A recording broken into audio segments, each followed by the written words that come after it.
이어폰을 착용하시면 무일남의 이야기를 더 실감나게 들을 수 있습니다. 이 이야기는 제가 어렸을 적 마을 잔칫날에 마을 해관에서 어떤 할아버님께 들은 얘기입니다. 시골집에서 그리 멀지 않은 곳에 냇물이 흐르는 곳이 있는데 그곳엔 자그마한 건물이 하나 있습니다.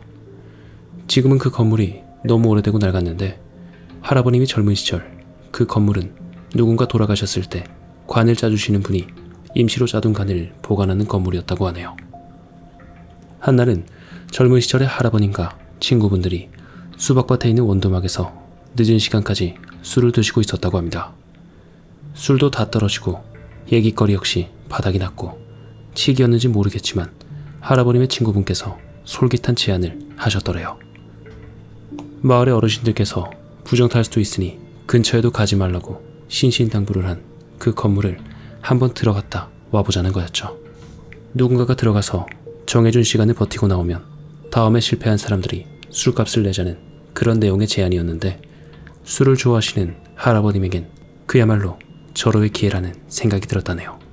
일말의 망설임도 없이 내부는 그 건물로 향했답니다. 그런데 근처에만 갔는데도 한기가 느껴져 으스스했다고 하더군요. 가위바위보를 해서 할아버님의 친구분께서 들어갈 차례가 됐는데 들어가시길 꺼려하는 친구분의 등을 밀고 있는 찰나 건물에서 스스스 하는 소리가 들렸대요.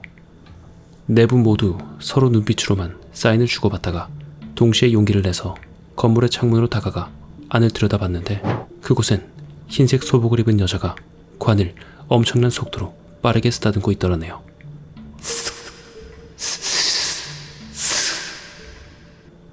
그것은 도저히 사람이 낼 수 있는 속도가 아니었기에 본능적으로 저건 사람이 아니다 라는 생각이 들었답니다.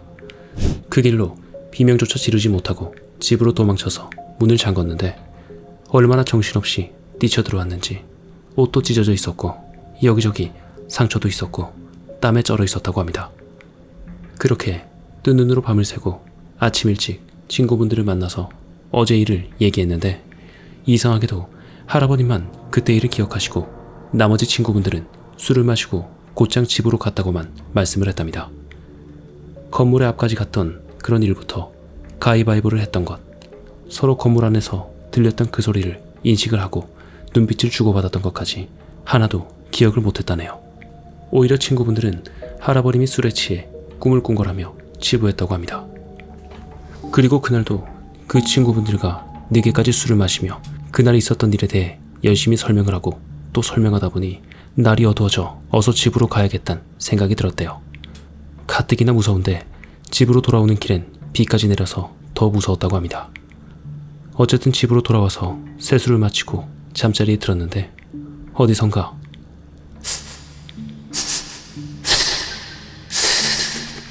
하는 소리가 들렸다네요.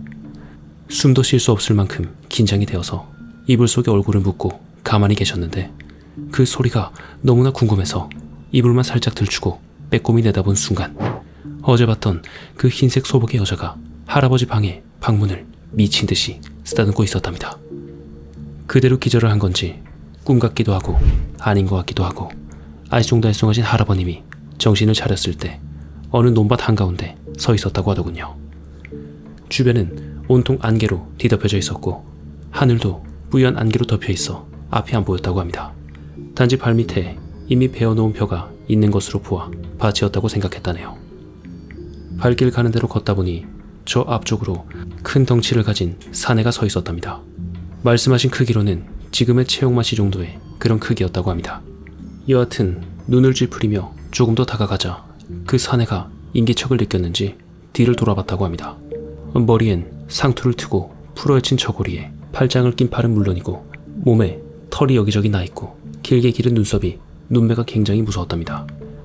할아버님이 그대로 굳어있자 그 사내가 어이, 이리 와보쇼 라고 말을 했답니다. 고민을 하면서 그냥 서 있었는데 그 사내보다 몸집만 작고 비슷하게 생긴 사내들이 여기저기 나타나 웃으면서 할아버님 주변을 빙빙 돌더래요. 그래도 굳어버린 할아버님이 미동도 없자 큼직한 사내가 다가와서 어이 젊은 양반, 왜 말이 없소? 당신 벙어리요? 라고 하더니 허리를 굽혀 할아버님 앞쪽으로 얼굴을 가까이 대며 이보쇼. 안 들리오? 라고 했답니다. 할아버님은 여기가 어딥니까? 라고 겨우 말을 꺼냈는데 할아버지 주변을 빙빙 돌던 그 작은 사내들이 어디긴 어디요? 우리 동네지 하며 대신 대답을 했답니다. 큼직한 사내가 여기까지 어떻게 왔는지는 모르겠는데 당신 집에 들러붙은 그 잡것 때문에 당분간 고생 꽤나 하겠소. 여기는 도대체 어딥니까? 혹시 제가 죽은 겁니까? 라고 묻자 큼직한 사내는 죽은 건 아니요. 여기는 원래 산 사람이 오면 안 되는 곳인데 어쩌다 여기까지 온 거요? 하고 머리를 긁적이며 대답을 했대요. 할아버님은 왠지 모르게 푸근하고 친근한 느낌, 그리고 자신을 해칠 것 같진 않다는 느낌이 강하게 들었고 경계심을 풀고 하나하나 그간에 있었던 이야기를 풀어놓았다고 합니다. 그리고 큰 사내가 입을 떼기도 전에 앉아있던 작은 사내들이 재채기를 했는데 날아갈 듯 옷이 휘날리고 태풍이 집을 삼키듯 등 뒤로 엄청 심한 바람이 지나갔다고 합니다. 이윽고는 재채기를 마친 작은 사내가 큰 사내를 바라보면서 딱 보니까 그년이 분명하구만. 찢어 죽일련 하면서 욕지거리를 하더래요. 할아버님이 떨고 있자 큰 사내가 믿을지는 모르겠지만 우리는 도깨비요, 도깨비. 그리고 당신은 아직 죽은 건 아니오. 어쩌다가 여기까지 왔는지 아까부터 생각을 해봤는데 그 육실할 것이 내 눈앞에 선한 것 빼고는 왜 이렇게 왔는지는 잘 모르겠소. 그냥 그것이 곧 가실 양반들 관에다가 별 해괴한 짓을 다 해가지고 부적을 태운다니까. 편하게 갈 양반들도 그년 때문에 못 가고 여기저기 떠도는 거요. 어쨌든 그년이 뭔 바람이 불어서 당신한테 갔는지는 모르겠지만 집안에서 봤다는 것 자체가 위험한 거구만. 목숨 부지하기는 힘들겠소.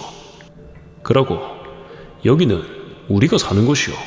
산 사람이 못 들어올 뿐이지 엄연히 여긴 우리 동네고 그짱 양반이 꾸는 꿈도 아니라는 거지. 그것만 알아라 이 말이요. 라고 얘기를 마치고 뿌연 하늘만을 바라보더래요. 단지 건물을 쳐다봤다고 해서 곧 죽을 사람들한테 저주를 퍼붓고 이승에만 머물게 하는 그 여자 귀신이 무섭기도 했지만 여기가 꿈도 아니고 현실도 아니고 그 경계라는 사실에 빨리 이 문제를 해결하고 싶었던 할아버님은 도깨비에게 부탁을 했답니다. 저는 아직 너무 젊습니다. 아직 할 일이 이렇게 많은데 죽을 수 없습니다. 제가 어떻게 하면 여기서 나갈 수 있는지, 또 어떻게 하면 그 여자를 떼낼 수 있는지 알려주십시오. 제발 부탁입니다. 살려주이소. 그렇게 정말 간절하게 도깨비에게 부탁하자 큰 도깨비가 헛기침을 하더니 배에서 꼬르륵 한 소리가 났는데 마치 그 소리가 천둥 번개와 같았다고 합니다.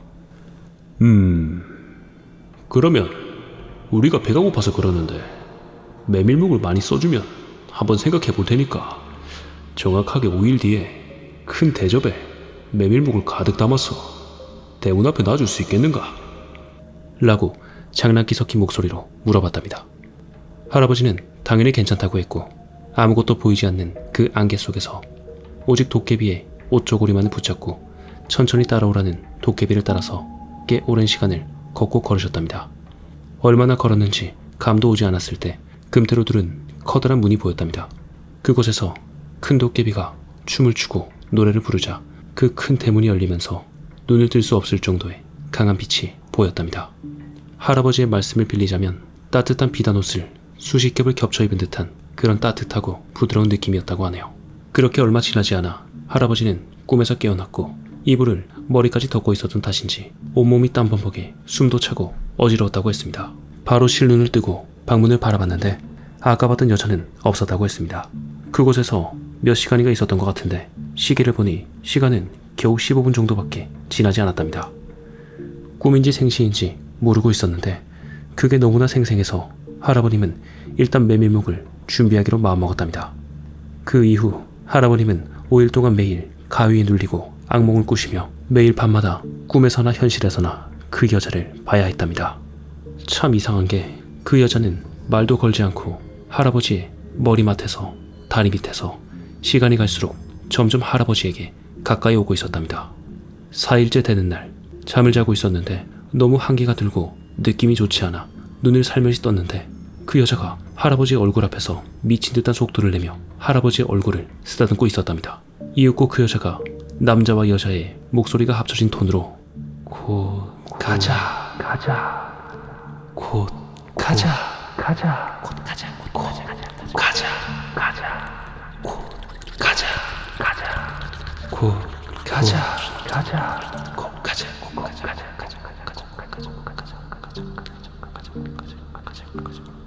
이런 단어를 계속해서 반복했대요.